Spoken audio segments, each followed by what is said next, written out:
Good morning, everyone, and thank you for joining our program. We'll start in about a minute.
Welcome, everyone. Thank you for joining our program. With our guest speaker, Professor Anastasia Teleseski from California Polytechnic State University. Yeah, here we go. Our program is sponsored by the University of Houston Law Center, the H2020 and Marie Curie actions of the European Commission. This month, we are pleased to host an additional program with Professor Murray Wood from the University of Oregon School of Law. For further information, please visit our website, www.law.uh.edu/inner-center, where you will find our archive, which is worth exploring. Feel free to use the chat box for your questions, and we will display the CLE credits in due course. I will now turn it over to Professor Victor Flatt, co-director of the Inner Center and our chair this morning. Over to you.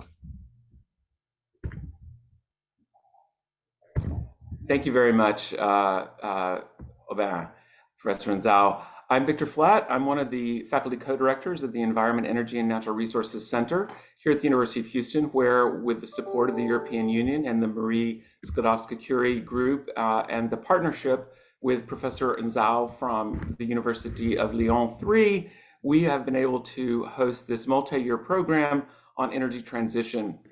And today is very exciting. We have a large group, and it's my great pleasure to introduce our speaker, Professor Anastasia Telesetsky. Professor Telesetsky has a JD from Berkeley Law School and an environmental law certificate with that. She practiced environmental law in Seattle, as I did, but I'm sure hers is much more recent than mine. And she was in practice there and in San Francisco for 9 years. She has been a Fulbright Fellow in the Philippines, a Bosch Foundation Fellow in Germany, and an Oxford Fellow hosted by the New Zealand Ministry of Primary Industries. She is currently the chair of the American Society of International Law's Disaster Law Interest Group, also another interest of mine, and a member of the International Union for Conservation of Nature's World Commission on Environmental Law. She's a former co-chair of the American Bar Association's International Environmental Law Interest Group. She's also taught at the University of Idaho College of Law and the University of Auckland School of Law. Her topic today is Winds of Change, Expansion of Industrial Offshore Wind, and Reflection on the Need for Ocean Ethics. As we know, offshore wind is already providing a significant source of electricity around the world, particularly in Europe, but it is poised to grow in the United States. It's being planned on as one of the major sources of carbon-free energy going forward in the energy transition. But there are many things to think about, obviously, as we move to create and or construct these wind sources moving forward. So I guess I'll just be quiet now, and I will go ahead and pivot over to Professor Telesetsky for her presentation. Thank you, Professor Telesetsky.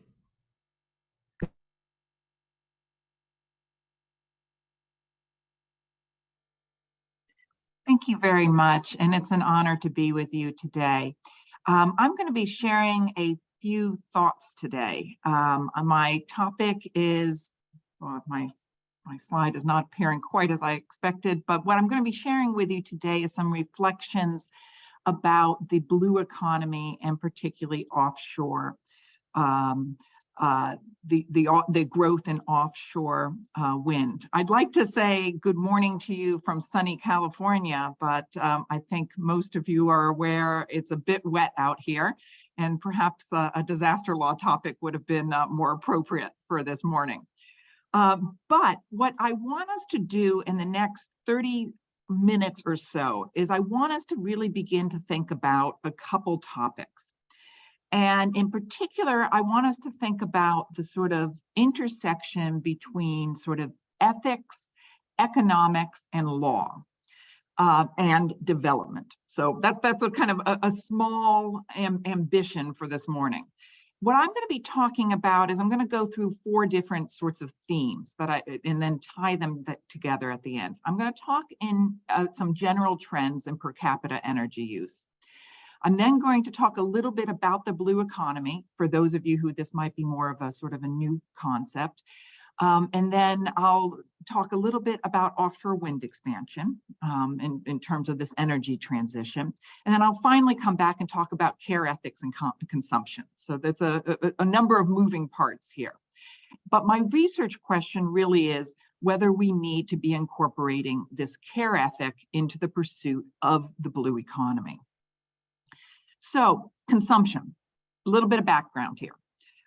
Looking at data from 2021, here are some samples across the world of per capita energy consumption. And in terms of per capita energy consumption, all of these numbers reflect not just electricity, but also transportation, heating, and other sources. So in the US here, we've got about 75,000 kilowatts per hour. Most of that is coming from coal, oil, and gas, sort of conventional fossil fuel.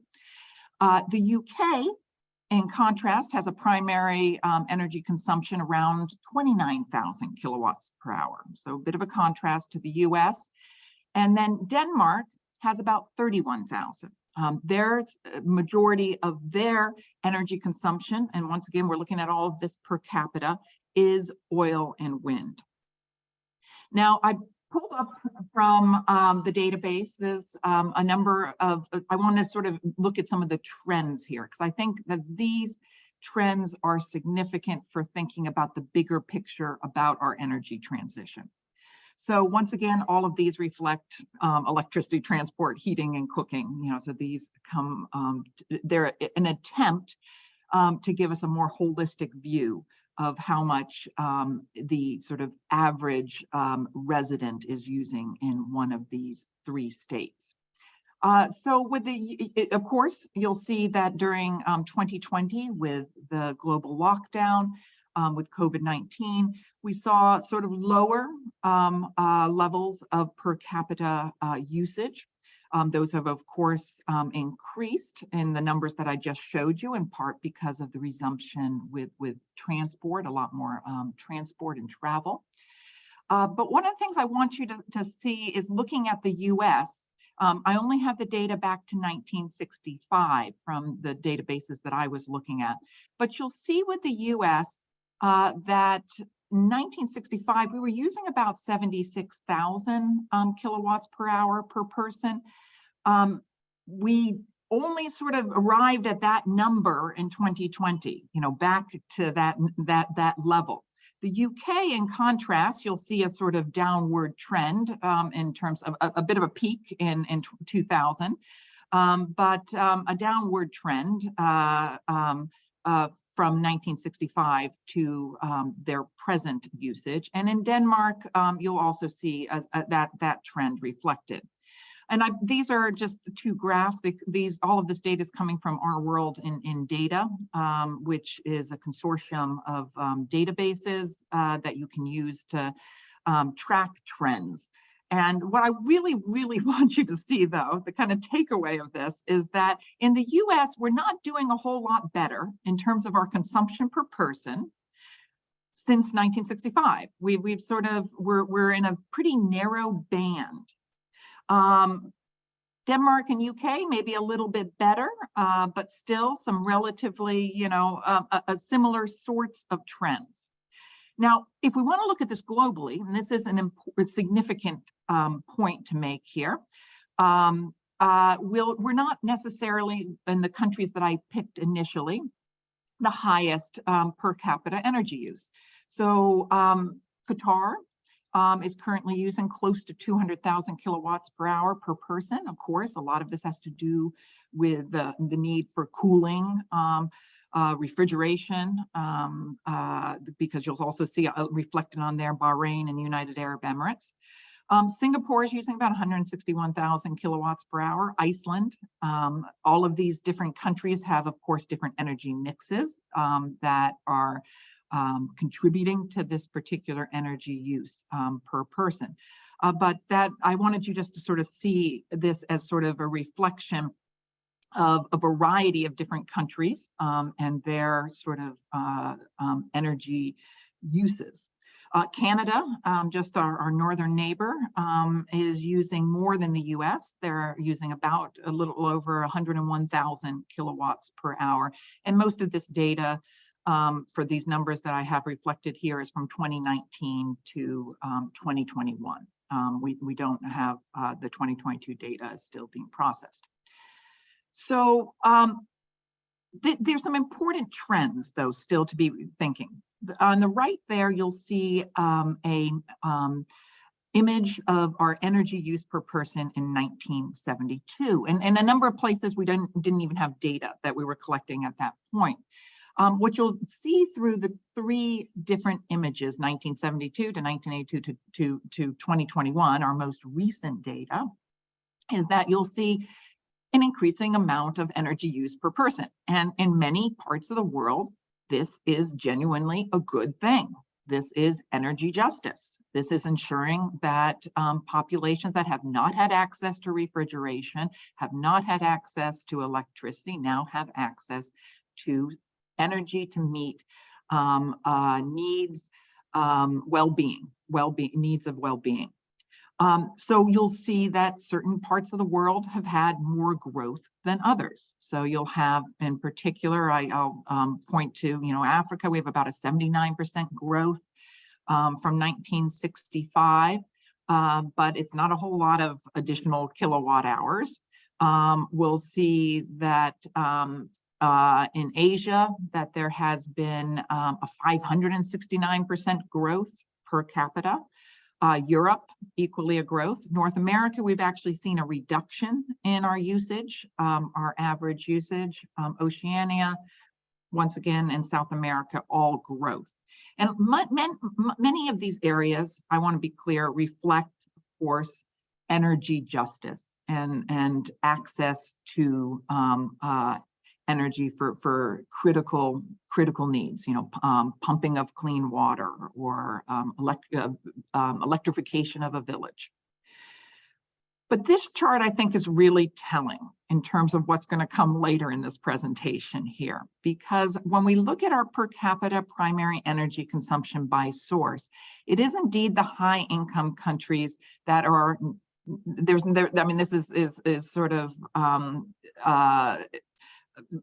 obvious in many respects, but it is the high-income countries that are using the most electricity. They are using the most coal, oil, gas, nuclear, hydropower, whatever it is that is being used for energy. It is the high-income countries that are the primary users. For an average, and I wanted to sort of have you just take a look at these averages because I think they're useful. Across the countries that are identified as high income, the average is about 55,000 kilowatts per hour. Recall that the US is using over 70, Canada is using over 100. Upper middle income countries, about 26,000 kilowatts per hour. And of course, for lower middle income countries, and I haven't even included the sort of lower income countries, Lower middle income countries are using about 6,500, giving us a real sort of scope in terms of how people use energy around the world and what they might be using it for. The high income countries, we see quite a disparity between energy use on this particular chart. So you can see, and the point that I want you to be taking from this particular image is that since this data was available in 1965, you see the growth across high income countries, and you see the growth in upper middle income countries. You don't see a lot of you don't see a trend for the low income countries. You don't see an increasingly large amount of use, even though these may be the countries that would indeed be benefiting the most from having additional energy sources available to them. This is a reflection of what I shared earlier, just in a graphical form, so that you can see, again, the energy per capita use across different regions of the world. So my final little point in this kind of opening section, because I really want us to have this as sort of context for what's coming later, is that we're seeing more and more use, particularly in the high income countries. Here in the US, a recent Reuters report indicated that as the economy is going to continue to grow, at least in the short-term energy outlook, we're expected to have even more usage than we have currently. So the projected was to about 4 billion kilowatt hours of use in 2022, with some savings or some reduction by 2023, but not, when we look at these in terms of just comparing across the board, not a whole lot, not a whole lot of reduction. What are we doing when we think about our sort of energy strategies? So I'm kind of shifting now, and I'm going to start talking about the blue economy. We're trying to think about substitution solutions. We know for many reasons in terms of climate pressures, the drivers of increasing greenhouse gas, our concerns about ocean acidification. We know that we need to pivot. We know that we need to transition. But what are we transitioning to? So we've created for ourselves kind of at a sort of a global level of thinking, we've created kind of substitution solutions for our energy use. So what we are doing, what I'd like to suggest we are doing, is that we're accepting our status quo of energy use. That what we're doing as a globe is acceptable in terms of how much energy we're using.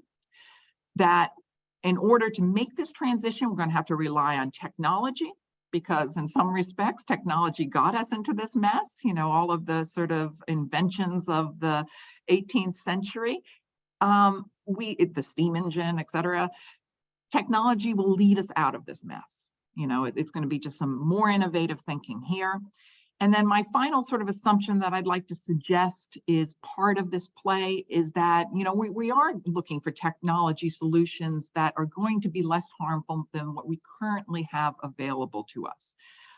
So that overall the impacts will be less, even though there might still be some specific impacts associated with a particular technology. So I think we are pursuing this kind of substitution solution. That takes us to the blue economy. In the context of what the blue economy is, this is a term for those who are a little less familiar that had its debut in around 2012 with a meeting held in Rio de Janeiro in Brazil. It was the Rio +20 UN Conference on Sustainable Development, following up on the 1992 International Conference on Sustainable Development. And the ambition, one of the ambitions for this particular meeting was to advance a so-called green economy. And during that meeting, a number of states indicated, including some of the big, I refer to them as big ocean states. They may be referred to in other sources as small island developing states. But these states suggested that there needed to be more attention given to particularly equity around access to resources that some of these states needed for well-being, to be able to sort of increase the well-being of their residents. So they suggested that in addition to a green economy, we need to also have a blue economy to ensure that ocean-based states have equitable access and use of marine resources, whatever those resources might be, whether they be minerals or fish or shellfish. So what came out of this in terms of a blue economy are three concepts. The blue economy needed to be low carbon, it needed to be resource efficient, and it needed to be inclusive. And so that has come to be understood as a sort of a way of framing industry. And so we have sustainable, this is the World Bank's definition, sustainable and integrated use of ocean and coastal based resources for economic growth, improved livelihoods and jobs, all while maintaining integrity and health of coastal and marine ecosystems. And I think it is somewhat suggestive, to be honest, how this has been phrased. It definitely foregrounds the economic component with the idea of sort of maintaining our ecosystem values associated with the ocean. This has been reflected in a number of different practices in the sense of sort of where the energy around the blue economy is happening. So we have our sort of traditional sectors, that's fishing, that's cargo shipping, that's tourism, cruise lining. But we also have a lot of emerging sectors. We have mariculture, large-scale mariculture, offshore aquaculture, renewable energy, and biotechnology. So all of these are sort of the kind of emerging sectors. The United Nations Environmental Program has incorporated blue economy as one of their key pillars of their program on ocean and coasts. And I give you a list of some of the things they're working on, plus this idea of blue economy. This banner that you see on this particular slide is from the UNEP's website, and you can see that it very much reflects an understanding of incorporating additional renewable energy via offshore wind farms as part of a strategy of blue economy. They have developed in sort of parallel with sort of the World Bank's thinking about this, a blue economy initiative where it's focused on a combination of economic, social, and environmental benefits. But they have added an additional layer to it that I want to emphasize here, which is that whatever we do in terms of thinking about the blue economy, it needs to be within the sort of planetary boundaries, the work that's done by colleagues at the Stockholm Environmental Institute to sort of keep us thinking about things like acidification and climate change and nitrogen and phosphorus loads. Blue economy has a whole lot of traction among political decision makers. And so earlier last year in May, the UN Ocean Conference was held in Lisbon, Portugal, and a political declaration was concluded where states recognize that the ocean is in many challenges are facing sort of the ocean ecosystems, and that states really needed to demonstrate greater ambition in terms of what they would do in terms of enhancing ocean protection. The emphasis in that particular meeting was on one of the Sustainable Development Goals, specifically Goal 14, to conserve and sustainably use ocean, seas, and marine resources for sustainable development. With, of course, in this case, an implicit an implicit assumption that sustainable development would include both economic, social, and ecological values. So different countries have done different things in terms of how they are pursuing a blue economy and implementing this particular political declaration. So you have a whole lot of states who are putting resources into fishery stocks, restoring marine fishery stocks through a variety of different means. Some of that is changing permitting processes within national waters. Some are looking at restocking of marine resources. Other places, China is announced that it will be designing and implementing 31 marine ecological preservation and restoration projects. India has announced that it has intentions to ban single-use plastics across the nation, and Portugal announced that it would be deploying 10 gigawatts of renewable ocean energy by 2030. And it's this last one that I want to talk about now, because I want to talk a little bit about this kind of blue rush that's happening in offshore wind. So offshore wind is very attractive. It's a very attractive technology. It is, in terms of what's available as a resource, offshore wind tends to be stronger compared to onshore wind, tends to be more consistent, which is helpful when you're designing an energy project and you want to have reliability. It has, in terms of a long-term potential, because you can build much bigger turbines for wind farms that are located offshore.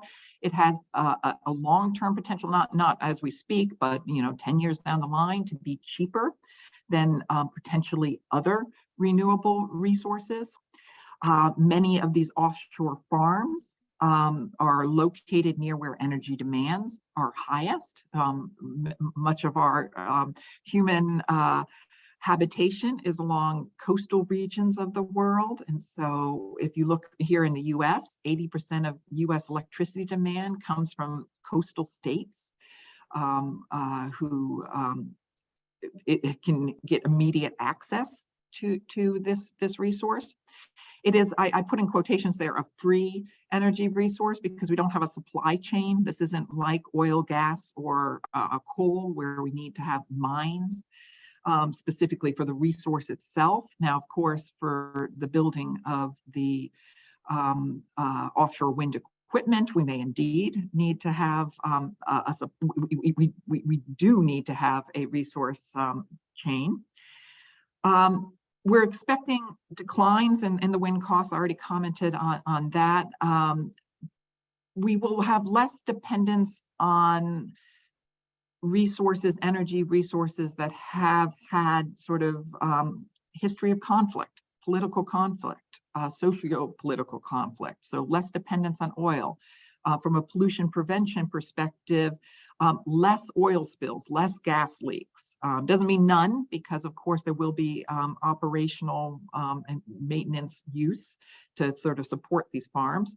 And then something you're hearing particularly from the US administration is that we're going to have a lot more high-skilled jobs associated with a build out of renewable energies. Now, the next bit I'm going to talk about here, I want to make a disclaimer, because I am not opposed in any way to clean and renewable energies.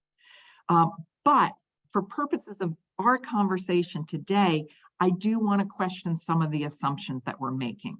And I want to question assumptions about consumption and growth as part of this blue economy. Because as we speak today, blue economy is become increasingly synonymous in the energy sector with offshore wind. And there is a sort of an expectation that this indeed is the substitution solution that will help us with our transition. Now, global offshore wind, most of you are probably aware that we have a trend here that is it's accelerating. The Global Offshore Wind Report indicated that 2021, we had about 316 gigawatts of installed power. That expectation by 2050, there's a variety of different predictions here, but one set of experts suggest that we might have 630 gigawatts by 2050. Another group says that by 2030, this is an industry, an offshore wind industry group says that we will have 270 gigawatts by 2030. And then there are other suggestions from the Global Offshore Wind Alliance, which the US is a party to, that if we can have an ambitious uptake of this, that we will have at least 380 gigawatts by 2030 and installed capacity increasing at about 70 gigawatts per year after that. The point being is there is a sort of what I called earlier a blue rush towards offshore wind. There is a great deal of effort, including at the policy level, to push offshore wind rapidly. And so you have here in the US, of course, we have set our own goals to have 30 gigawatts of offshore wind by 2030 and 15 gigawatts of floating offshore wind by 2035. We have investments going in via the infrastructure law to speed up wind energy deployment. And we are working from a legal perspective to try to harmonize and reduce, streamline some of the permitting processes to ensure that we can get wind distributed more rapidly, that it will be cost effective, that will have zoning and permitting processes in place to assist particularly with cabling from offshore farms onto onshore distribution centers. Lots of effort happening here. And so most of you have seen, I put this particular map together, but you've seen some variation of this showing the Bureau of Ocean Energy Management leases. And the point on this particular map is that and several of these auctions have already happened. So we know the New York Bight auction, the Carolina Long Bay, California just had auctions in December for Morro Bay, which is located off of the Central Coast near San Luis Obispo. And there are several future sales that are planned, lease sites for offshore wind, including the Gulf of Maine and Central Atlantic. What's the takeaway? This industry is poised to grow quickly. It's going to be a core solution. It has been, decision makers are putting their political capital and following that, of course, is a lot of economic capital, financial capital to make this a reality. What we're maybe seeing, at least the trend seems to be to bigger and bigger projects. So most recently, the Hornsea 2 project has been installed off the coast of the UK, 1.3 gigawatts of offshore wind, 165 wind turbines. A very large area, covering a relatively large area, 462 square kilometers. And then I wanted to point out, and I'll come back to this later, 390 kilometers of export cables associated with this project. There is a plan to have 2,000 square kilometers of additional wind turbines placed across 2,000 additional square kilometers for a larger project. So with this kind of background here, what we have as our approach, and this is where I want to pivot to the last part of this presentation, we have really sort of a substitution solution for what is kind of a managerial technical problem. We have defined for ourselves and what the blue economy is, what we're trying to do. To be sustainable, we want to reduce carbon emissions. So we're going to make that transition from fossil fuel resources that we're reliant on now to the clean energy resources. We're going to make ourselves more resilient. We're going to make this transition from kind of traditional oil and gas development into wind farm construction. We're going to be more inclusive. We're going to try to have participation from a variety of different stakeholder groups about where we're going to put these wind farms. We're not really thinking, when we're having this conversation, about the ethical challenge of relationships. And consumption, at the end of the day, is about relationships. It's about our connection across, none of us are an island. We're all interconnected. Every last thing that, I had an orange for breakfast this morning, and but for the sun and but for the hardworking farm workers, but for the water, there would be no orange. And likewise, I think this reflects something about our relationship to sort of energy. So these are two questions I've been pondering, and I've been sort of just grappling with.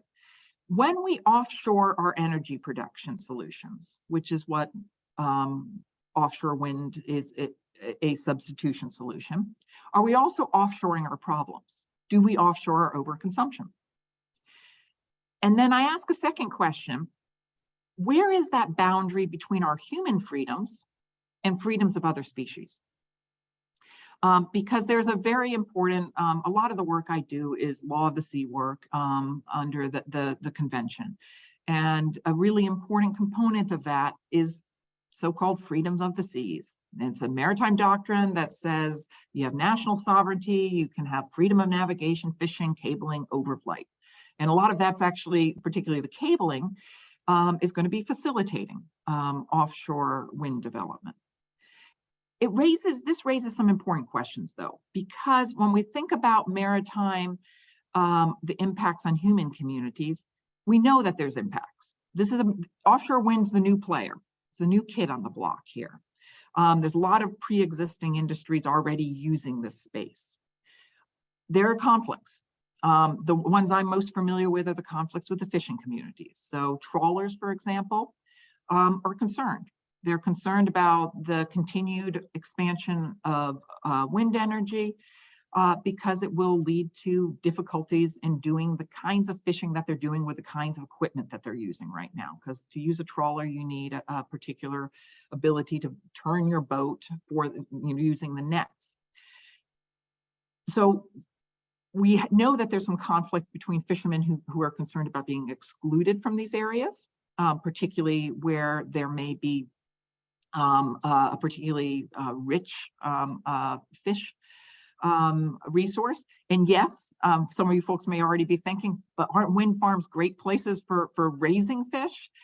Yeah, they may indeed have that co-benefit to be able to be places where you'll have somewhat of a marine protected area for some resources.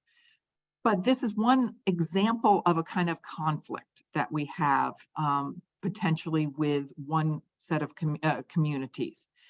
The attention that we're receiving here, because we're doing some marine spatial planning, is being given primarily to sort of competing human users and wind farm infrastructure. What are we going to probably see here? What have we already seen here? Some compromises between how to use this space, and we've seen in some cases some mitigation that will be in a sort of a wind farm operation plan. Another set of interests, though, so we have the human community interests. We also have a set of interests that involve, of course, sort of non-human species. So we know from a lot of the literature that ideal wind farm sites may overlap with a large-scale migration route for birds and marine mammals. Now, whether this will be problematic in the long run, that remains to be seen. We know that cabling from the wind turbines creates statistically significant behavioral differences for certain kinds of sea animals. because of electromagnetic, the high voltage cable lines. So there's been research done with skates and lobsters, and other folks are doing research in this area, seeing that there are some impacts on the electromagnetic fields. Where is this? We're seeing in terms of how to approach this, project level mitigation. So we're seeing biological monitoring happening during the pile driving, if it's a stationary wind turbine. We're seeing construction scheduling designed to avoid migrations of sea mammals. Less attention, I'd like to suggest, and this is because of, in some ways, we're having this acceleration without having necessarily a lot of global conversations about this, is cumulative level mitigation. What's happening at an oceanscape level? We have research scientists are beginning to do some of the early work in this area. So we're seeing that wind wakes. When you create an offshore wind farm, you'll have a wind wake behind it. Now, what impact that will have on upwelling primary production, we don't really fully know. These are questions that research scientists are trying to explore right now through various modeling. It's likely that some species will be impacted by the operation of particularly large wind farms, seabirds, potentially whales. They may learn in the sense that, are these going to be long-term impacts? We don't know, because they may be able to learn to avoid those wind farms. That, of course, requires some sort of transition period, because we do know whales have the ability to teach their young, and so they might avoid particular areas in the future. Or seabirds may also do the same with their young. Now, the challenge, though, is that we end up with sort of this managerial approach, though, to the energy solutions. We know that we should mitigate for cumulative harms, and if we can, we will mitigate for cumulative harms. But that still has a set of questions, and that's where the ethics component of this presentation is. It still raises questions about the fairness of this approach, particularly when we're dealing with a vulnerable community, perhaps a community that is dependent on ocean artisanal fishermen who are dependent on their ocean resources, or non-human communities. Birds that have a flight, a long flight pattern that takes them from one continent to another continent. This raises also then a second set of questions about the ethical aspects of our consumption when those come into conflict. And that brings me to my last couple points that I want to make, and then I'd love to have some conversation with folks who have joined here. I think we need to not just think about our technical solutions. We're doing a pretty good job on the technical solutions. We made the investments there. We need to think about larger scale relationships. And these are a couple questions that I'm just posing here. Do communities who have historically used the oceans, thinking about fishermen, maybe some shipping, do they have freedoms that should be prioritized in the terms of thinking about the freedom of the seas? Do ecosystems, do their constituents, the seabirds, dolphins, you name it, the skates, the eels, do they have freedoms that need to be respected? And that brings me to something that I've been sort of working on and trying to think more about, which is this concept of ethics of care.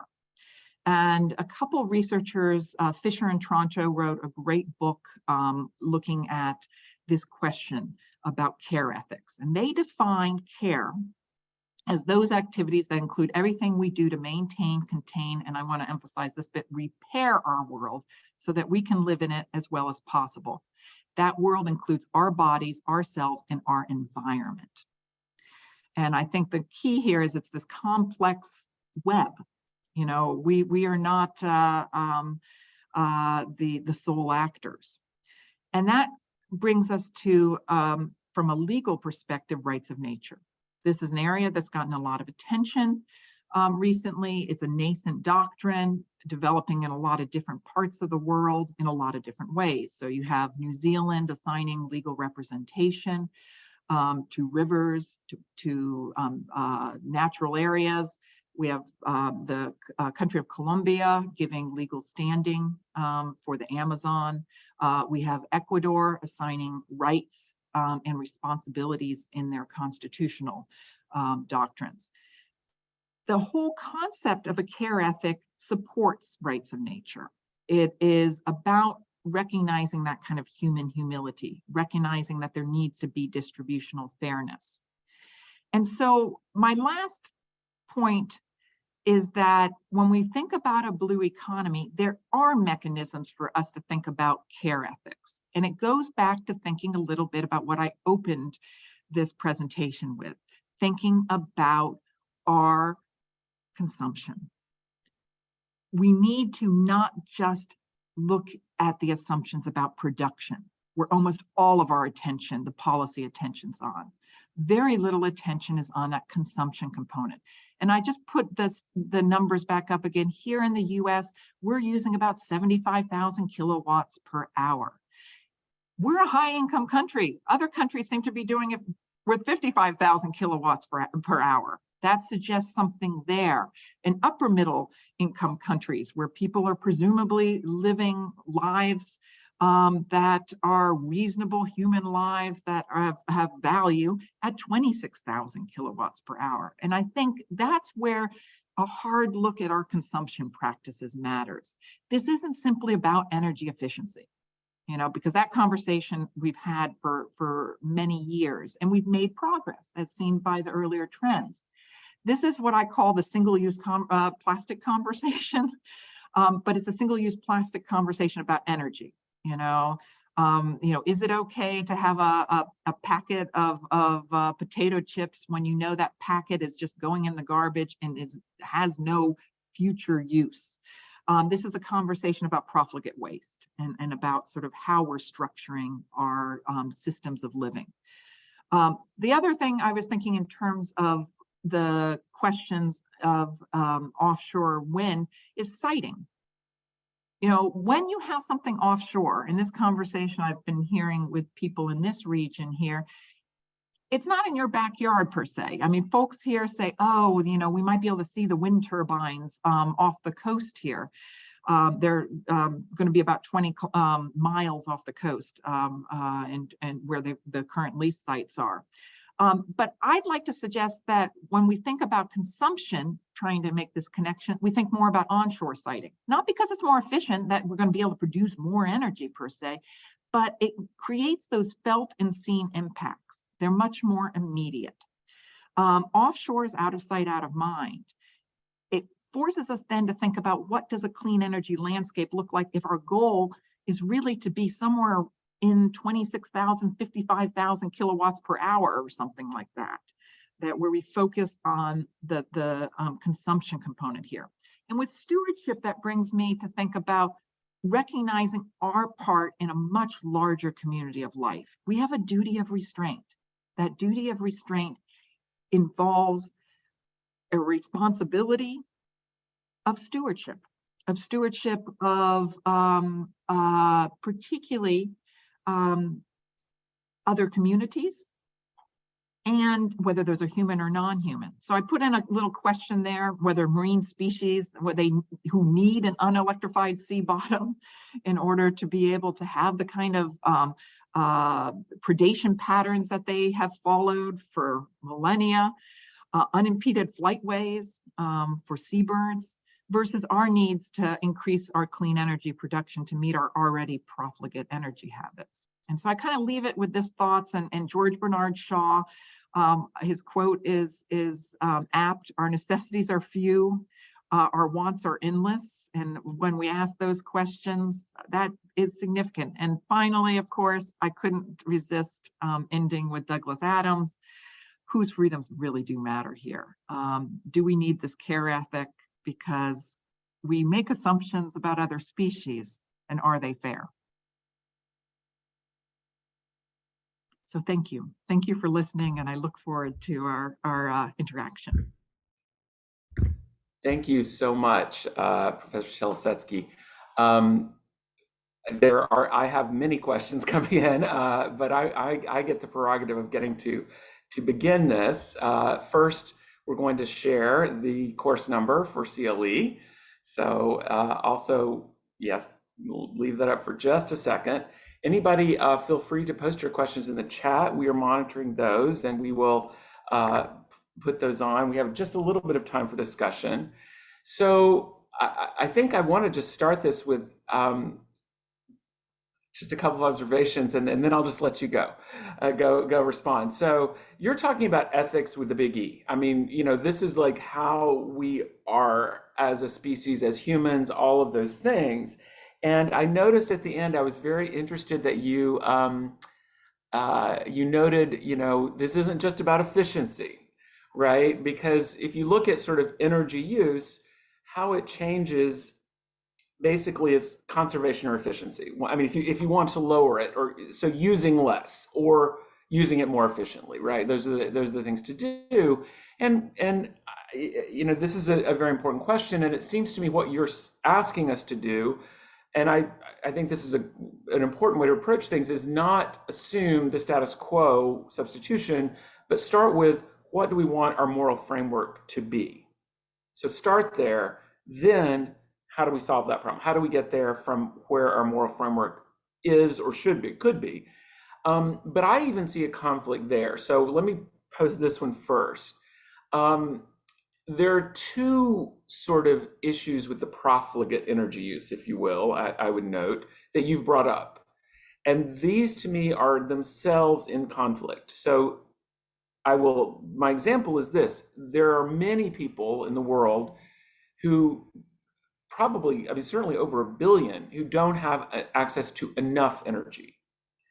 And then there are the rights of nature and the other species that, all in all, there are, I suppose, other ways to manage this, but all in all, you seem to suggest we would respect by consuming less, in fairness. So what is the balance pivot of managing, allowing some humans the need for more consumption, but also still respecting the ethos of the rights of nature or species? I'll just start with that. Oh, no, it's great. And that's part of the reason I really wanted to focus early on in this presentation on the high income countries, because that's where I really think the attention needs to be given, because indeed, there are many countries, when we see from 1965, who need, if you saw that line for particularly the low income countries, they have barely increased their usage, and part of that is they still haven't built out sufficient infrastructure to meet those development needs, as reflected in the Sustainable Development Goals. And so, to that extent, this was definitely not a presentation suggesting that an offshore wind farm would be inappropriate for those communities. But the question that the ethical thing that I struggle with is at which point we, as a society, we make an assumption with, these are assumptions that are not just about sort of economic needs. There's an assumption implicit in this about growth. And that's something often you hear people talk about blue economy, and you'll also hear them talk about some of the nations have blue growth strategies. And that's, to me, where I think the attention needs to be given, to say, wait a second, if we're looking at a transition and a paradigm shift,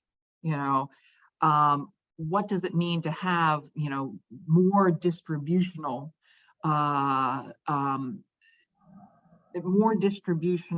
fairness, and between different communities who have perhaps priority needs. Because that's the question I think I really want us to think about is the priorities. Are all freedoms equal? And if so, we know who's going to win. We know that some groups have more capital, political and financial, than others.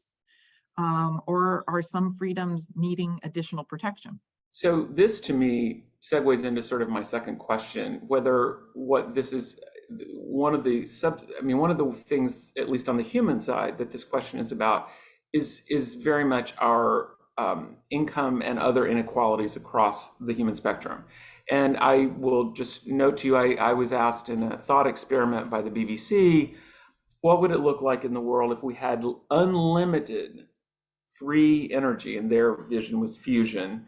And of course I said, well, that's first of all, it'll never be cost less, right? It won't be unlimited. And the thing I kept thinking about was that no matter how much energy you put into the system, there will always be unequal access to it if our current system holds up. So how does this relate to that concept? Basically, the concepts of equality, generally both income inequality and political equality, and that to me sort of segues into the international law sort of aspects of it, like, you know, equal access to the high seas, that sort of thing. Oh, that's a super interesting thought experiment. Isn't it? Yeah. I think this does raise questions in terms of thinking about where investments may be needed, you know, in contrast to simply saying, you know what, US, let's just keep on building out, because a variety of groups are going to get quite wealthy off of this, you know, because they're going to be the next, you know, energy investor. You know, they're the next Standard Oil. They're, you know, offshore whoever. And that's where my concern lies, is that we think about the industrial level of expansion, where here in the US, yes, there are energy inequities here in the US, and there are groups that are not receiving, you know, the energy they need for basic needs.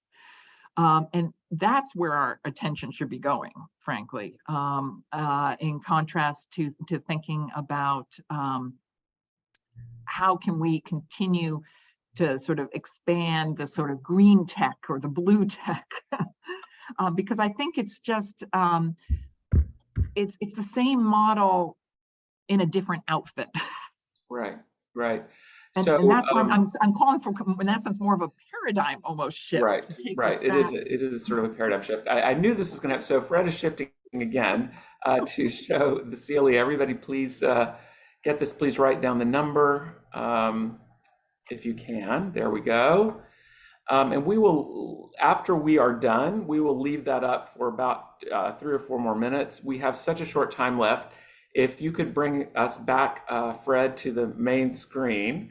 I have the one follow-up question or for your comments, and this has been so interesting. So the feminist theory, you know, that we're looking at the integration, our bodies, ourselves, humans outside of, you know, our environment. Note the word "our." It's incredibly difficult for humans, it seems, and I don't even know if this is possible since we seem to run everything.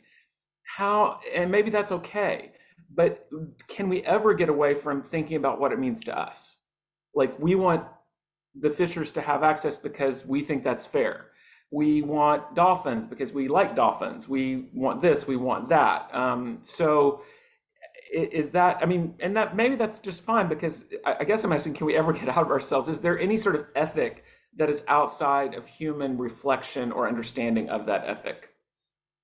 That's a fantastic question. And I think yes, I think we can. I think it's difficult. And I think that's where Rights of Nature has proven to be a very interesting model. And I'll take us back to New Zealand, which I'm a little bit familiar with their model, where they're have created literally roles for individuals to serve as representatives, where they do not represent themselves. They represent the and we have the system in law too, trustees, right, that represent the interests of others, you know. Exactly. So a model on that. So I think it is possible for us to take the interests of a other, whether that is a, you know, a human community or a dolphin, to take that as a priority interest. But it requires a certain level of imagination on our part. And that's where I'd like to see us have a little more imagination with how we're doing this offshore expansion of wind energy. Well, I want to agree with one of our audience members who says this presentation has been outstanding. I agree completely. It's very thought-provoking. I think that as we move forward in the energy transition, it's incredibly important to ask ourselves, why, I mean, is it just replacement, or can we rethink how all of these things work? Yes, we want to get to, if we're going to use energy, we want lower carbon energy. We want energy that has less of an impact, but maybe we need to rethink sort of our needs in the first case as well. So Professor Telesetsky, thank you so much for joining us. For everyone here, this recording and PowerPoints will be available probably in about 24 hours. And our time is up except for 1 minute. And I'm going to now thank you again and turn it back over to the CLE, the CLE panel. So